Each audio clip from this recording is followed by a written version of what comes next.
Hello guys, magandang umaga sa inyong lahat.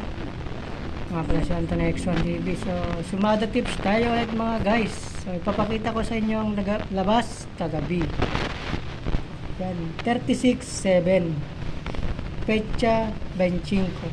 So, bale, tatapatan tayo dito mga guys sa 37.13.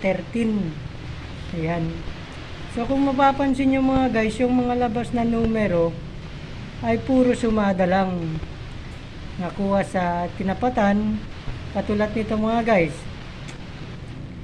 sa Yes, ayan, kung makikita nyo yung Yes dito, sumada lang.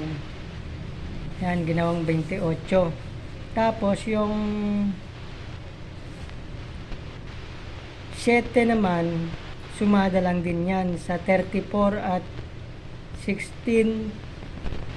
Ayan.